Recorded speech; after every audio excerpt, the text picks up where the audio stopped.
अवधूत चिंतन श्री गुरुदेव दत्त श्रीपादराजं शरणं प्रपद्ये। रुद्रमाळ गळामही हाथे खप्परते, जटाधारी गंगापति शोभे शंकर है। जटा ताज सिर पर धर्यो, माळ कमंडल हस्त, भस्मोन्द्र धूलित वरतनु निजानंद मामस्त। बैसी नंदी पर हसे, साथे उमियाते, पंचवदन अहि वलय ए, शोभे आयुध एम। नमः पार्वती पतये हर हर महादेव हर। गया अध्याय में આપણે પરમ પૂજ્ય રંગઅવધૂત મહારાજના સુંદર સ્વરમાં માં રેવા ગીતનું સ્મરણ કર્યું હતું અને તેનું રસપાન કર્યું હતું। હવે આપણે માં નર્મદા વિશે થોડુંક સમજી અને પછી આગળનો અધ્યાય શરૂ કરીએ। ધાર્મિક અને જીવનદાત્રી તરીકે માં નર્મદાનું મહત્વ અદ્ભુત છે। સંસ્કૃતમાં નર્મ એટલે સુખ અને દા એટલે આપનાર, એટલે માં નર્મદા સુખ અને આનંદ આપનારી નદી છે। હિન્દુ ધર્મમાં માં ગંગાજીનું જેટલું જ મહત્વ છે તેટલું જ મહત્વ માં નર્મદાજીનું છે। માં ગંગામાં મનુષ્યો સ્નાન કરી પોતાના પાપ ધોવે છે, પરંતુ માં ગંગા ભેગા થયેલા આ પાપને એ ક્યાં ધોવા જાય છે? તો શાસ્ત્રો પ્રમાણે વર્ષમાં એકવાર, એટલે કે જેઠ સુદ એકમથી દસમ સુધી, જેને ગંગા દશહરા કહે છે, તે દિવસો દરમિયાન માં ગંગાજીનો પ્રવાહ માં નર્મદાજીમાં વહે છે અને પોતાના પાપ ધોઈ શુદ્ધ અને પવિત્ર થાય છે। નર્મદા નદીનું ઉદ્ગમ સ્થાન મધ્યપ્રદેશ રાજ્યમાં મેકલ પર્વતમાળા પર આવેલ અમરકંટક છે।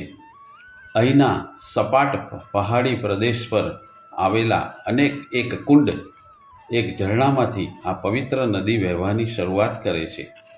સાતપુડા પર્વતમાળાના ઉદ્ગમ સ્થાને આવેલા મંડલા પહાડો વચ્ચેથી પસાર થતી નર્મદા મૈયા જબલપુર નજીક આરસના ખડકો કોતરી વિંધ્યાચલ અને સાતપુડા પર્વતમાળાની ખીણમાં વહે છે। ગુજરાતમાં આવેલ ભરૂચ શહેર નર્મદા મૈયાના કિનારે આવેલું છેલ્લું મોટું શહેર છે અને નર્મદા મૈયા અરબી સમુદ્રમાં મળે છે। માં નર્મદાનું પ્રાચીન નામ રેવા પણ છે। નર્મદા મૈયામાં કંકણ એટલા શંકર એવી કહેવત છે, એટલે કે નર્મદા મૈયામાં રહેલ દરેક પથ્થર એ શિવલિંગ સમાન છે। નર્મદા મૈયામાંથી મળેલ શિવલિંગની વિધિવત સ્થાપના કરવાની જરૂર રહેતી નથી, કારણ કે તેમાં ભગવાન આશુતોષ સ્વયં બિરાજમાન હોય છે। ગંગા મૈયામાં સ્નાન કરવાથી પવિત્ર થવાય છે, યમુના મૈયાના જળનું પાન કરવાથી પવિત્ર થવાય છે, જ્યારે માં નર્મદા એટલે કે રેવા મૈયાના ફક્ત દર્શન કરવાથી પવિત્ર થવાય છે।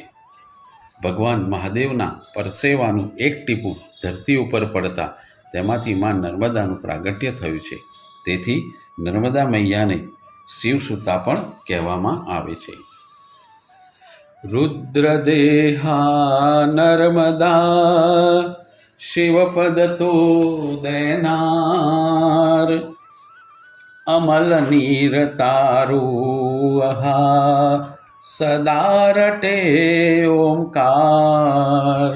स्नाने तार्या कैकने पाने जीवने, दर्शन मात्रे तू करे पूर्ण मनोरथ टेक। यन्नाम स्मरणे टळे વિષબાધા ક્ષણમાય કુષ્ટાદિક રોગો મહા સ્નાન માત્રથી જાય. આવો માં નર્મદાના નીરનું અને તેમાં સ્નાન કરવાનું મહત્ત્વ છે. તો આવો શ્રી રંગલીલામૃત અને અલખના આરાધકના પુસ્તકને આધારે પરમ પૂજ્ય રંગદૂત મહારાજના પોતાના અને તેઓની હાજરીમાં બનેલ રેવા સ્નાનના પ્રેરક પ્રસંગોનું સ્મરણ અને શ્રવણ કરીએ.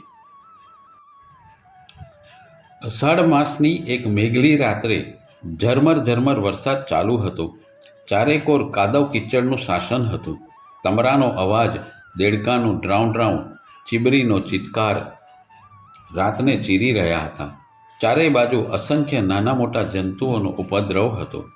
તેવા સમયે પૂજ્ય શ્રી રંગદૂત મહારાજ દત્ત કુટીરે ને ઓટલે હાથનું ઓશીકું કરી એક પડખે સૂઈ ગયા હતા. એ સમયે એક મોટો વીછી પૂજ્યશ્રીને ટચલી આંગળીએ કરડ્યો. તેમની આંગળી પર સખત પીડા શરૂ થઈ. તેમાં દેવતા મૂક્યો હોય તેવી અગન જ્વાળ બળવા લાગી. ધીમે ધીમે તેઓનો આખો હાથ બળવા લાગ્યો. થોડી વારમાં આખું શરીર બળવા લાગ્યું. પીડા અસહ્ય થઈ ગઈ. તેઓ બેઠા થઈ શું કરવું તે વિચારવા લાગ્યા. તેમને ખાતરી થઈ ગઈ કે આ વીછી પ્રાણ લઈને જ રહેશે. પણ બીજી જ પળે એમને થયું કે જેને રેવામાંનું રખેવાળું હોય, જેને માથે ગુરુદેવ ગરજતો હોય, તેને વળી ડર શેનો? તે જ પળે તેઓ ઊભા થઈ ગયા. અંધારી વરસાદી રાતે કાદવ કિચડ ખૂંદી નદીને કિનારે તેઓ આવી ઊભા રહ્યા. નદીમાં રેવામાં પૂર આવેલું હતું. ઉપરવાસમાં પડેલા વરસાદને કારણે નદી બે કાંઠે વહેતી હતી. પૂજ્યશ્રી પાણીમાં ઉતરી ગયા. વહેણ જોરદાર હતું. તો આ બાજુ બાપજી અડીખમ હતા. તેઓ કમર સુધીના પાણીમાં પહોંચી ગયા અને આખો પંજો ઠંડાગાર પાણીમાં બોળી દીધો અને પ્રાર્થના કરી, હે મા રેવા, તારે શરણે છું, રક્ષણ કર. બસ થોડી જ વારમાં દાહ શમી ગયો.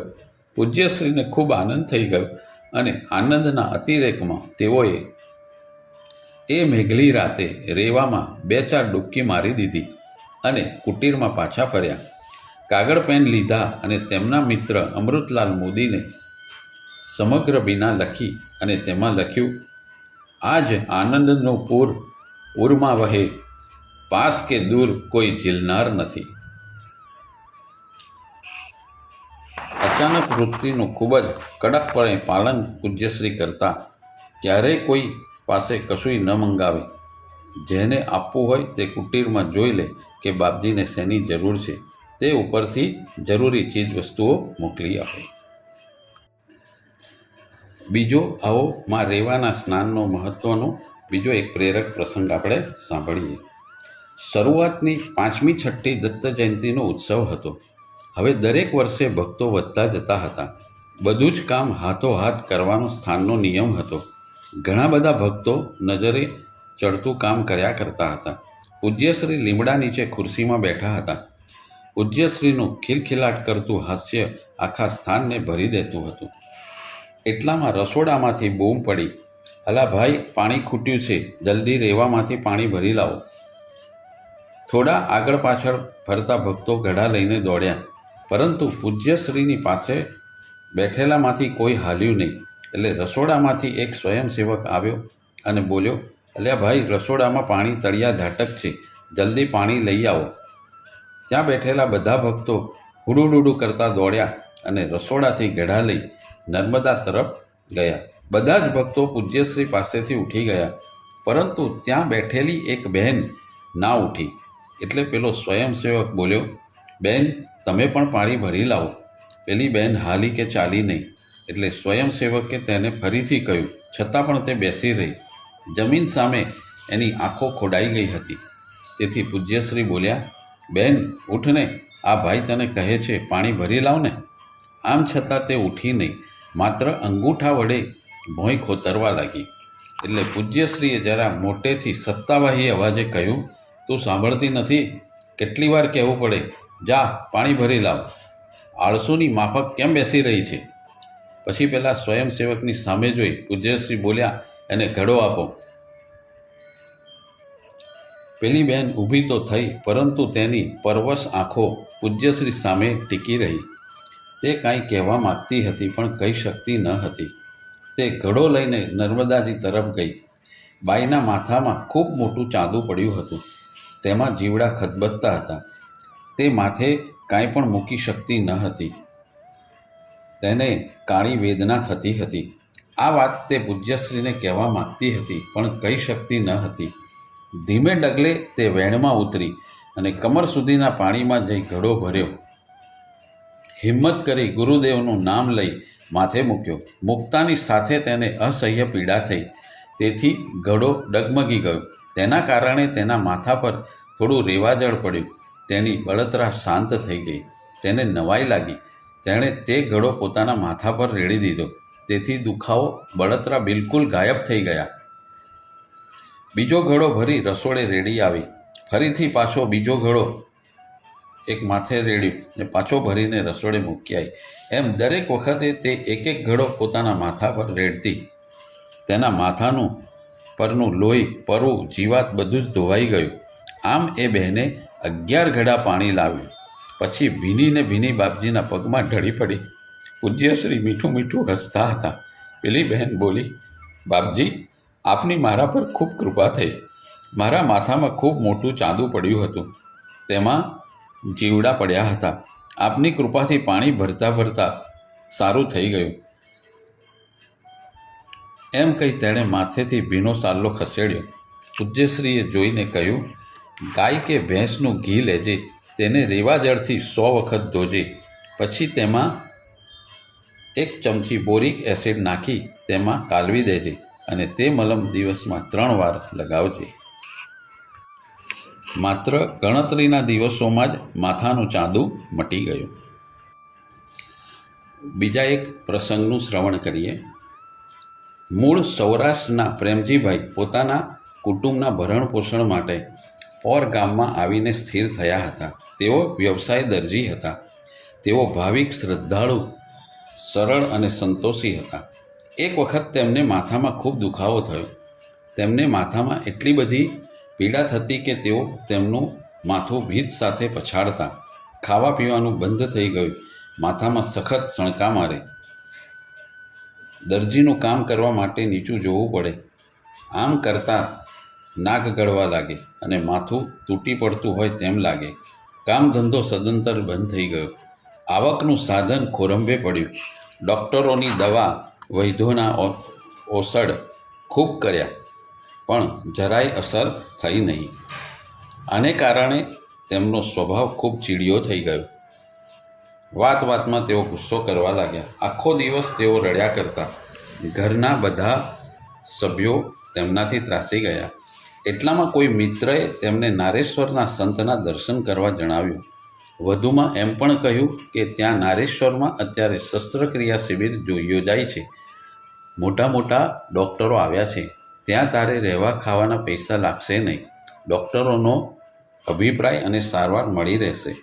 પ્રેમજીભાઈને તો ડૂબતાને તરણું મળી ગયું. તેઓ પોતાના દીકરાને લઈને નારેશ્વર પહોંચી ગયા. સવારે ડૉક્ટરે તેમને તપાસ્યા. પછી બોલ્યા, ભાઈ, તમને તકલીફ વધુ છે. બીજી ઘણી બધી તપાસ કરવી પડશે.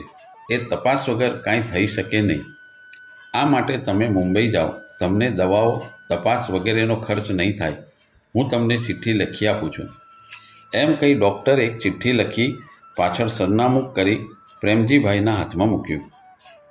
પ્રેમજીભાઈના માથામાં જાણે કોઈ હથોડા ઝીકતું હોય તેમ થતું હતું. મુંબઈમાં કદાચ દવા મફત થાય, પણ ત્યાં જવાનું, રહેવાનું અને ખાવાનો ખર્ચ ક્યાંથી કાઢવું? તેઓ ખૂબ નિરાશ થઈ ગયા. હવે મૃત્યુ સિવાય કોઈ આરો ન હતો. તેઓ લથડતે પગલે બહાર આવ્યા અને બહાર પડેલા એક બાકડા પર બેસી ગયા. આંખમાંથી આંસુ ટપકતા ખૂટતા ન હતા. માથું ભયંકર ચક્રાવે ચડ્યું હતું. માથામાં વાગતા હથોડાની તીવ્રતા વધી ગઈ. એટલામાં તેમની નજર દૂર લીમડા નીચે એકલા બેઠેલા પૂજ્યશ્રી પર પડી. તેઓ સમજી ગયા કે એ જ અવધૂત મહારાજ છે. એ દિવસોમાં પૂજ્યશ્રી પાસે જવાની મનાઈ હતી. દરેક ભક્તોને સ્પષ્ટ સૂચના આપી હતી કે તેમણે દર્દીઓની સેવા જ કરવી, દરેક રોગીનું શરીર અવધૂતનું જ શરીર સમજી તેની સેવા કરવી. પરંતુ પ્રેમજીભાઈને તો માટે જીવન મરણનો સવાલ હતો. તેમને કોઈ પણ નિયમ લાગુ પડ્યો ન હતો, એટલે તેઓ નિર્ણય કરી લીધો કે કોઈ રોકે કે ના રોકે પણ અવધૂતના ચરણોમાં આલોટી પડવું છે. આટલું વિચારી તેઓ લગભગ દોડતા જ પૂજ્યશ્રી પાસે પહોંચી ગયા અને તેઓ શ્રીના ચરણોમાં માથું મૂકી દીધું અને મોટેથી રડી પડ્યા. થોડીવાર રડવા દઈ પૂજ્યશ્રીએ પૂછ્યું, અલ્યા ભાઈ, શું થયું છે? આવી કારમી પોક કેમ મૂકે છે? પ્રેમજીભાઈએ બળાત્કારે રોવાનું કાબૂ કરી અને ડુસકા ખાતા ખાતા પોતાની બીમારીની બધી જ હકીકત પૂજ્યશ્રીને કહી સંભળાવી. પછી બોલ્યા, બાપજી, પૈસા વગર મારે મુંબઈ કેવી રીતે જવું? મારી પાસે તો હવે કાંઈ નથી. કેટલાય વખતથી ધંધો થઈ શકતો નથી. થોડી ઘણી બચત હતી તે દવામાં વપરાઈ ગઈ અને માથે દેવું જ ગાજે છે. હાથ અને મોંને વેર થઈ ગયા છે. પૂજ્યશ્રી બોલ્યા, ભાઈ, તારી બીમારી માટે તને ડૉક્ટરે મુંબઈ જવું પડશે એવું કહ્યું હોય તો તારે વ્યવસ્થા કરવી જ રહી ને. આ સાંભળી પ્રેમજીભાઈના હોઠ સિવાઈ ગયા. એ હિબકેઓ ખાઈ ગયા. પૂજ્યશ્રી આવું કહેશે તેવી કલ્પના ન હતી. એવો શ્રી તરફથી આવી અપેક્ષા ન હતી. અવિરત આંસુને કારણે મોં પર ઉઝરડા પડી ગયા હતા. તેમને થોડી કળ વળી એટલે એ માત્ર એટલું જ બોલી શક્યા, બાપજી, બીમારી મટી જશે તેવી આશા લઈને આવેલો. ત્યાર પછી જબ્બાની બોયથી આંસુ લૂછી થેલી હાથમાં લઈ ઊભા થયા. પૂજ્યશ્રીને પગે લાગીને બોલ્યા, મારું કરમ જ ફૂટલું હોય તો બીજું કોઈ શું કરે? મારું દુઃખ તો મારે જ ભોગવવું પડે ને. એમ કહી તેણે પોર જવા માટે ચાલવા માંડ્યું. પૂજ્યશ્રીએ બૂમ મારી પાછા બોલાવ્યા અને કહ્યું, તારે ઘેર જવું હોય તો ભલે જા, પણ નર્મદાજીમાં એક ડૂબકી મારી આવ, પછી ઘેર જા. પ્રેમજીભાઈ બોલ્યા, બાપજી, આપની આજ્ઞા છે તો રેવા સ્નાન કરી લઉં છું. એમ કહી તેઓ નદી તરફ ગયા. નદીની રેતીમાં થેલી મૂકી તેઓ અને તેમનો દીકરો નદીમાં નાહવા પડ્યા. પ્રેમજીભાઈને હાથે પગે બધે ખૂબ ઠંડક વળી તેમણે ડૂબકી મારી અને જેવું ડોકું બહાર કાઢ્યું કે તેમના આશ્ચર્યની અવધિ ના રહી. તેમના માથાનો દુખાવો બિલકુલ મટી ગયો. શરીરમાં સ્ફૂર્તિ આવી ગઈ. તેઓ વારંવાર ડૂબકી મારવા લાગ્યા. તેઓ એકદમ સ્વસ્થ થઈ ગયા અને ભાવાવેશમાં આવી જઈ જય રંગગુરુ, જય ગુરુદેવ દત્ત, જય નર્મદામાં એવું રટણ કરવા લાગ્યા. થોડા સમય પહેલાં દુઃખને કારણે આવતા આંસુ હવે હર્ષને કારણે આવવા લાગ્યા. ત્યાર પછી રેવામાને પ્રણામ કરી તેઓ ભીના કપડે સ્થાનમાં આવ્યા. પૂજ્યશ્રીને પ્રણામ કરી તેઓ સીધા મોદી કાકા પાસે ગયા અને બોલ્યા, કાકા, હું અહીં દર્દીઓની સેવા માટે રોકાઈ જાઉં છું. મને મારું કાર્ય બતાવો. મોદી કાકાએ તેમને સ્વયંસેવકનો બિલ્લો આપ્યો અને તેમને કરવાનું કામ બતાવી દીધું. કેમ્પ પૂરો થયો ત્યાં સુધી જરા પણ થાક્યા વગર તેમણે રાત દિવસ સેવા કરી. કેમ્પ પૂરો થયો. કુલ 601 ઓપરેશન થયા. એક દર્દીની 7 કિલોની ગાંઠ પેટમાંથી કાઢી. કેમ્પની રંગેચંગે પૂર્ણાહુતિ થઈ. પૂજ્યશ્રીએ બધા ડૉક્ટરો, સ્વયંસેવકોને યોગ્યતા પ્રમાણે પ્રસાદ, વસ્ત્ર વગેરે આપ્યા. આવો મોટો કેમ્પ ઈસવીસન 1977માં થયો. છેલ્લા કેમ્પમાં 1700 જેટલા ઓપરેશનો થયા. પ્રેમજીભાઈ જે ડૉક્ટર તેમને મુંબઈ જવાની સલાહ આપી હતી તે ડૉક્ટર પાસે ગયા. ડૉક્ટર પ્રેમજીભાઈને તરત જ ઓળખી ગયા. તેઓ તેમને એકદમ સ્વસ્થ જોઈ અચંબામાં પડી ગયા. પ્રેમજીભાઈએ ડૉક્ટરને બધી વાત કરી. ડૉક્ટરે આનંદ આશ્ચર્ય વચ્ચે કહ્યું, પ્રેમજી, હવે તને કોઈ બીમારી રહી જ નથી. તારી બીમારી બાપજીએ નર્મદામાં પધરાવી દીધી. પ્રેમજીભાઈ થોડી શંકા કરતાં બોલ્યા, હું એમ કેવી રીતે માનું? હજુ ઘેર જઈ કપડાં સીવું ત્યારે ખબર પડે. બાજુમાં જ બેઠેલા મોદી કાકા બોલ્યા, તારે ઘેર જવાની જરૂર નથી. મારી રૂમ ઉપર સંચો છે, તેની પર બેસ અને ખાતરી કર. પ્રેમજીભાઈ મોદી કાકાની રૂમ પર ગયા અને સંચા પર બેઠા. થોડી વારમાં તો એમણે 36 ચાદરો સીવી નાખી. તેમને જરા પણ તકલીફ ના પડી. તેમણે મનોમન પૂજ્યશ્રીને કોટી કોટી પ્રણામ કર્યા અને પોર તરફ પગલાં ભર્યા. ઈસવીસન 1965નો સમય હતો. અમદાવાદમાં ઘાટલોડિયા વિસ્તારમાં પૂજ્યશ્રીના અનન્ય ભક્ત શ્રી ઈશ્વરભાઈ પટેલ રહેતા હતા. તેમને કમરનો દુખાવો થયો. દુખાવો અસહ્ય હતો. સિવિલમાં જઈ તપાસ કરાવી. ડૉક્ટરોએ નિદાન કર્યું કે કરોડના છેલ્લા 2 મણકા ઘસાઈ ગયા છે. તેનું ઓપરેશન કરવું જરૂરી છે. ઈશ્વરભાઈ કોઈપણ સંજોગોમાં ઓપરેશન કરાવવા તૈયાર ન હતા. ડૉક્ટરોએ દર્દનાશક દવાઓ લખી આપી. તેમણે દવાઓ ખરીદી તો ખરી, પરંતુ ડૉક્ટર પૂજ્યશ્રીને દર્શને જઈ તેઓ શ્રી કહે તેમ કરવું તેમ નક્કી કર્યું. બસમાં બેસી પણ ન શકાય તેવી સ્થિતિ હોવા છતાંય ઈશ્વરભાઈ નારેશ્વર ગયા. સાથે ડૉક્ટરે લખી આપેલી દવાઓ પણ લેતા ગયા. નારેશ્વર પહોંચ્યા ત્યારે સાંજ પડી ગઈ હતી. તેઓ શંકર કાકાની રૂમ પર ઉતર્યા. એ સમયે શંકર કાકા પણ ત્યાં જ હતા. સવારે ઈશ્વરભાઈ અને શંકર કાકા પૂજ્યશ્રીના દર્શને ગયા. પ્રણામ કરી બંને જણ પૂજ્યશ્રીની સામે બેસી ગયા. થોડી આગળ પાછળની વાત કર્યા પછી પૂજ્યશ્રીએ ઈશ્વરભાઈને પૂછ્યું, તમે વાંકા કેમ બેઠા છો? જવાબમાં ઈશ્વરભાઈએ કમરના મણકા ઘસાઈ ગયા છે, તે ડૉક્ટરો ઓપરેશન કરવાનું કહે છે અને તે લખી આપેલી દવાઓની વાત કરી. પૂજ્યશ્રીએ પૂછ્યું, કઈ દવાઓ લીધી? ડૉક્ટરે લખી આપી છે. હું લાવ્યો છું પણ લીધી નથી. જો આપ કહેશો તો જ હું એ દવાઓનું સેવન કરીશ. એમ કહી ઈશ્વરભાઈએ દવાઓ પૂજ્યશ્રી નજીક મૂકી. પૂજ્યશ્રીએ એક નજર દવાઓ પર ફેંકી. સામે વહી રહેલી પતિત પાવની રેવાના વહેતા નીર પર દૃષ્ટિ સ્થિર કરી બોલ્યા, શહેરના લોકો પાસે પૈસા હોય એટલે ગોળીઓ ખાય. ગામડાના ગરીબ લોકો મોંઘીદાટ દવાઓ ક્યાંથી લાવે? એ તો બિચારા નર્મદામાં ડૂબકી મારે અને માતાજી એમને સારા કરે. શંકરભાઈએ ખૂબ ધીમેથી ઈશ્વરભાઈને પૂછ્યું, બાપજીનો ઈશારો સમજ્યા? ઈશ્વરભાઈ કહે, હા. એમ કહી તેઓ નર્મદા તટે ગયા. અસહ્ય દુખાવો હોવા છતાં 10-12 ડૂબકીઓ મારી અને કોરા વસ્ત્રો પહેરી પૂજ્યશ્રી સમક્ષ આવ્યા. પૂજ્યશ્રી શંકર કાકા સાથે વાતોમાં વ્યસ્ત હતા. પૂજ્યશ્રીએ ઈશ્વરભાઈને પૂછ્યું, ક્યાં જઈ આવ્યા? ઈશ્વરભાઈ કહે, નર્મદામાં ડૂબકી મારી આવ્યો. બાપજી કહે, કેટલી મારી? ઈશ્વર કાકા કહે, 10-12. એટલું કહી ઈશ્વરભાઈએ સાષ્ટાંગ દંડવત પ્રણામ કર્યા. પૂજ્યશ્રી મલકાતા બોલ્યા, ચાલો બધુંય ગયું, હવે લહેર કરો. ત્યાંથી ઈશ્વરભાઈનો મણકાનો દુખાવો સાવ મટી ગયો અને તેઓએ સમગ્ર દવાઓ નર્મદાજીમાં પધરાવી દીધી. સ્નાને તાર્યા કૈકને પાને જીવને, દર્શન માત્રે તું કરે પૂર્ણ મનોરથ ટેક. યન્નામ સ્મરણે ટળે વિષબાધા ક્ષણમાય, કુષ્ઠાદિક રોગો મહા સ્નાન માત્રથી જાય. તો આવો માં રેવાના સ્નાનનું મહત્ત્વ છે, તેના નીરનું મહત્ત્વ છે. આવા તો અસંખ્ય પ્રસંગો છે જે સ્મરણમાં અને વાંચનમાં આવતા જશે, તો આપણે તેનું શ્રવણ કરતા જઈશું. આવો હવે આપણે અલખના આરાધકમાં આગળના અધ્યાય તરફ પ્રયાણ કરીએ. અધ્યાય 20 પરિભ્રમણ.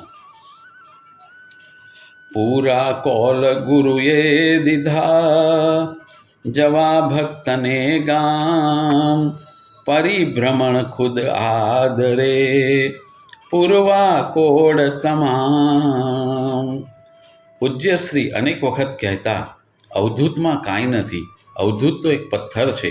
તમારો ભાવ જ અવધૂતમાં દેવત્વ સિંચે છે અને તેથી જ કાંઈ પણ બને છે તે ભક્તોના ભાવને કારણે જ બને છે.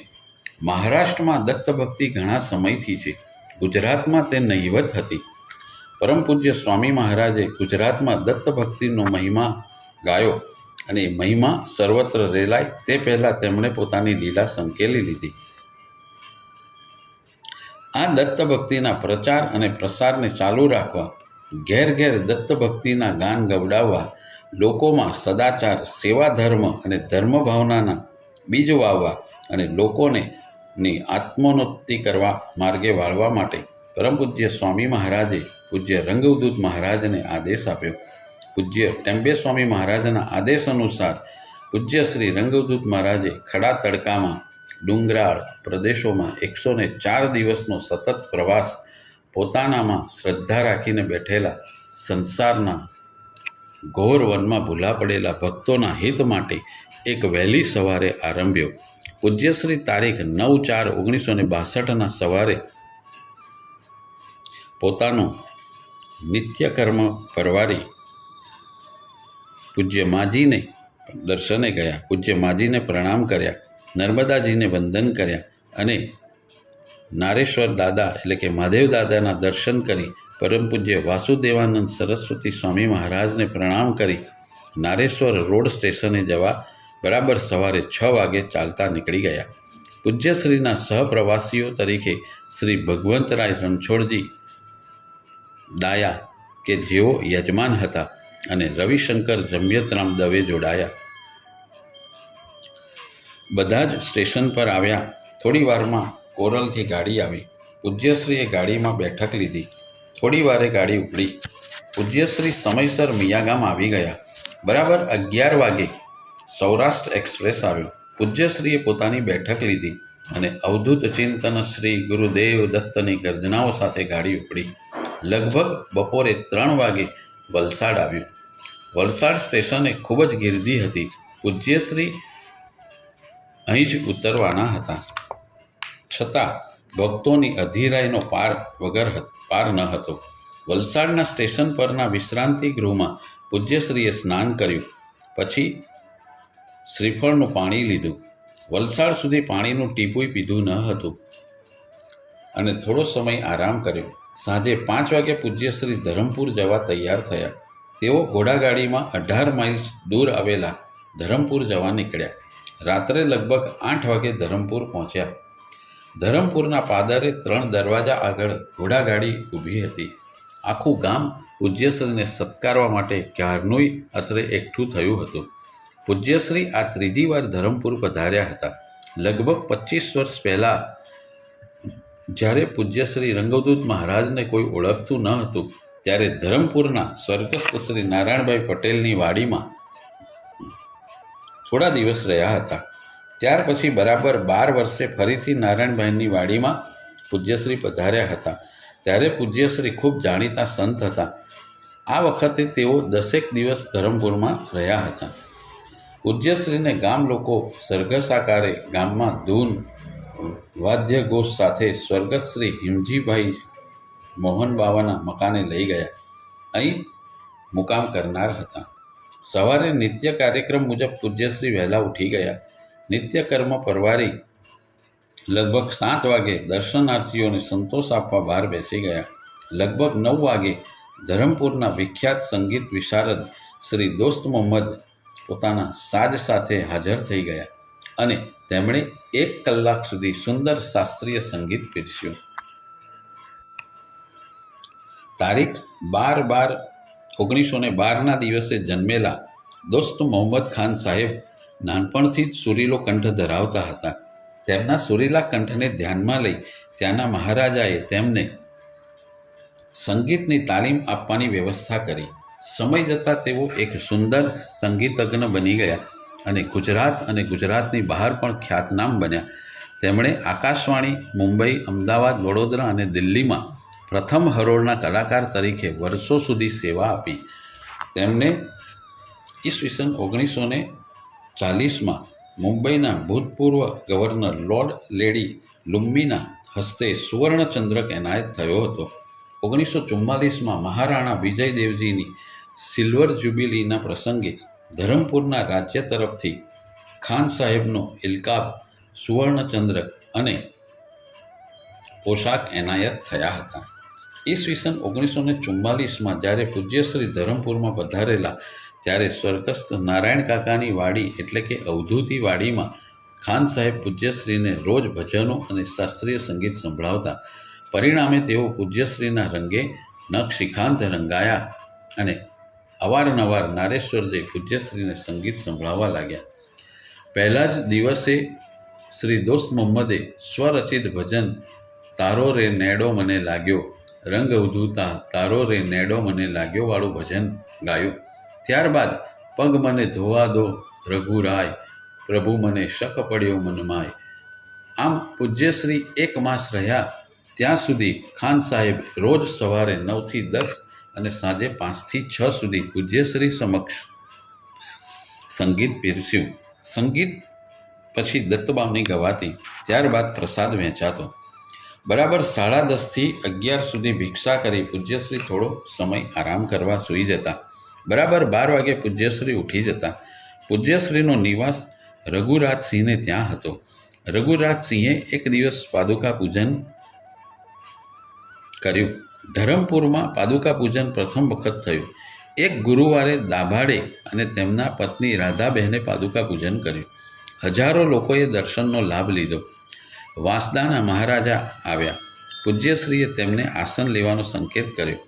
મહારાજા સાહેબ અને સાથે આવેલા કુમાર સાહેબે પ્રણામ કર્યા અને આસનસ્થ થયા. મહારાજા સાથે આવેલા શાર્દુલસિંહજીએ મહારાજા તરફથી પૂજ્યશ્રીને વાંસદા પધારવાનું આમંત્રણ આપ્યું. ભીખોલા હરિભાવ તડકેરની દીકરીને દર બુધવારે ખેંચ આવતી. આખું શરીર ખેંચાઈ જતું અને અષ્ટાવક્રા જેવી સ્થિતિ થઈ જતી. ભીખોલાએ પૂજ્યશ્રીને વાત કરી. પૂજ્યશ્રીએ બુધવારે દીકરીને લઈ આવવા જણાવ્યું. બુધવારે ભીખોલા તેમની દીકરીને લઈને સવારે પૂજ્યશ્રીના મુકામે ગયા. તેમણે દીકરીને પૂજ્યશ્રી સમક્ષ બેસાડી. પૂજ્યશ્રીએ તેની સામે જોયું. છોકરી જ્યાં બેઠી હતી ત્યાં જ ઢળી પડી. ખૂબ જ થોડી ખેંચ આવતી હતી. પૂજ્યશ્રીએ તેની તરફ જોયું. થોડી વારે બાળા સ્વસ્થ થઈને જાગી ગઈ. પૂજ્યશ્રીએ ભીખોલાને થોડી સૂચના આપી. બાળાને આંચકી મટી ગઈ. દરમિયાનમાં રઘુરાજસિંહના બહેનના લગ્ન ઓચિંતા નક્કી થયા. પૂજ્યશ્રી તેમના મકાનમાં નિવાસ કરતા હોય તેમણે લગ્ન બીજે ઠેકાણે કરવાની ગોઠવણ કરવા માંડી. પરંતુ પૂજ્યશ્રીને આ વાત ખબર પડી એટલે તેમણે પોતાનું મુકામ ક્યાંક બીજે ઠેકાણે બદલવાનું નક્કી કરી દીધું. તે મુજબ તારીખ 30/4/1962ની સંધ્યાકાળથી તેઓ ધરમપુરથી 4 ફલાંગ દૂર આવેલી ભગવાનદાસની વાડીમાં પધાર્યા. અહીં પણ ભક્તોના ટોળેટોળા ઉમટવા લાગ્યા. આ વખતનો પૂજ્યશ્રીનો ધરમપુરનો પ્રવાસ અવર્ણનીય અને અનોખો હતો. દૈવજ્ઞ બ્રાહ્મણ સોની જ્ઞાતિના કેટલાક ભાઈઓએ પોતાની જ્ઞાતિના કેટલાક બટુકોને સમૂહ યજ્ઞોપવિત સંસ્કાર પૂજ્યશ્રીના સાનિધ્યમાં આપવાનું નક્કી કર્યું. ગરીબ ઘરના બટુકો યજ્ઞોપવિત સંસ્કારથી મોટી ઉંમર સુધી વંચિત રહ્યા હતા. એક આર્થિક રીતે સદ્ધર વ્યક્તિએ ખર્ચ ઉપાડી લીધું. સંવત 2018 વૈશાખ સુદ છઠના દિવસે ધરમપુરમાં સામૂહિક યજ્ઞોપવિત સંસ્કાર આપવાનું નક્કી થયું. આ કાર્યક્રમ ભગવાનસિંહની વાડીમાં જ વિશાળ મંડપ બાંધીને યોજાયો. રાજપીપળાના શિવપ્રસાદ જોશી અને બીજા ઘણા આચાર્યોને આમંત્રણ અપાયું અને 62 બટુકોને યજ્ઞોપવિત આપવાનું નક્કી થયું. આગલે દિવસે 14 સંસ્કાર સુધીના સંસ્કાર કર્યા. બીજે દિવસે યજ્ઞોપવિત સંસ્કાર થવાના હતા. મુંબઈથી શ્રી અશ્વિનકુમાર ઢેબર પૂજ્યશ્રીના દર્શન કરવા સવારથી આવ્યા હતા. તેઓ નાગર બ્રાહ્મણ હતા.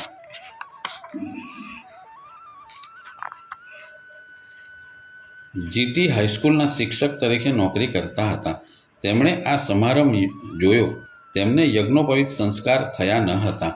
તેઓ ભાવિક હતા, પણ યજ્ઞોપવિત એ જરૂરી સંસ્કાર છે તેમ તેઓ માનતા ન હતા. પરંતુ આ પ્રસંગને જોતા તેમને મનમાં થયું કે સંસ્કારોદ્વિજ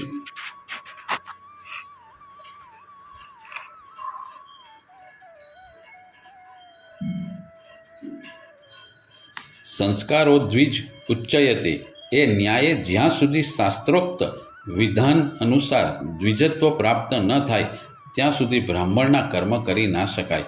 તેથી તેમને આ સંસ્કાર મેળવવાની ઈચ્છા થઈ. પરંતુ શાસ્ત્રાજ્ઞા પ્રમાણે 8 થી 32 વર્ષ સુધી જ જનોઈ સંસ્કાર આપી શકાય. અશ્વિનભાઈની ઉંમર 36ની હતી એટલે તેમણે પૂજ્યશ્રીને પ્રાર્થના કરી. પૂજ્યશ્રીએ કહ્યું, તમારે સંસ્કાર વિહોણા રહેવું તેના કરતાં મોડા પણ સંસ્કાર મેળવો તે વધુ ઈચ્છવા યોગ્ય છે. આપણે વય મર્યાદાને પ્રાધાન્ય આપવું નથી. પછી પૂજ્યશ્રીએ શ્રી શિવપ્રસાદ જોશીને બોલાવી વાત કરી. શિવપ્રસાદે ગુરુવાક્ય સર્વોપરી માની ગણી અશ્વિનભાઈને યજ્ઞોપવિત સંસ્કાર કરાવ્યા. યજ્ઞોપવિત કાર્ય પૂર્ણ થયું પછી પૂજ્યશ્રીએ બટુકોને આશીર્વચન કહ્યા. પૂજ્યશ્રીએ ભગવાનસિંહની વાડીમાં પોતાના આગમનના સ્મરણચિહ્ન તરીકે ઔદુંબર અને ચંદનના વૃક્ષો રોપ્યા. પૂજ્યશ્રી ધરમપુરમાં આવ્યા ત્યારથી તેમની અપ્રત્યક્ષ સેવામાં સોમો નામનો એક આદિવાસી રહ્યો હતો. તે કપડાં ધુએ, વાસણ માજે, કચરો કાઢે વગેરે કરતો હતો. એક વખત એના સગાએ એને કહ્યું, ભાઈ તારા લગ્ન લીધા છે, ચાલ. સોમો કહે, જ્યાં સુધી અવધૂત છે ત્યાં સુધી હું નહીં આવું. તારી છોકરી બીજે પરણાવી હોય તો પરણાવી દે. પેલા માણસે લગ્ન મુલતવી રાખ્યું. જ્યારે આ વાતની ખબર પૂજ્યશ્રીને પડી ત્યારે તેમણે સોમાને પ્રસાદ વસ્ત્રો આપ્યા અને પરણવાની આજ્ઞા સાથે આશીર્વાદ આપ્યા. હવે પૂજ્યશ્રીને ધરમપુર છોડવાનો સમય આવી ગયો. અહીં પૂજ્યશ્રી તારીખ 9/4/1962થી 9/5/1962 એટલે બરાબર 1 મહિનો રહ્યા. તારીખ 10/5/1962ના રોજ સવારે નાધાઈ નાદ ભૈરવ જવાનું હતું. ઔરંગા નદીને કિનારે વસેલા નાધાઈ નાદ ભૈરવ ગામના લોકો પૂજ્યશ્રીની આગમનની વાતથી ખૂબ ખુશ થઈ ગયા હતા. સવારે 4 વાગ્યાથી ભગવાનસિંહની વાડીમાં ભક્તો ઉભરાઈ ગયા. બધાએ પૂજ્યશ્રીને આંખોમાં આંસુ સાથે વિદાય આપી. પૂજ્યશ્રી ઘોડાગાડીમાં બેઠા. ગાડી નાભાડેના ઘર સુધી આવી. નાભાડેએ પૂજ્યશ્રીનું પૂજન કર્યું. પછી પૂજ્યશ્રી નીકળ્યા. ગામ બહાર નારાયણભાઈની વાડીમાં પાછું પૂજન થયું અને પછી ગાડી નોંધાઈ નાદ ભૈરવ બરાબર સવારે 9 વાગે આવી પહોંચી. અવધૂત ચિંતન શ્રી ગુરુદેવ દત્ત શ્રીપાદરાજમ શરણમ પ્રબધ્યે.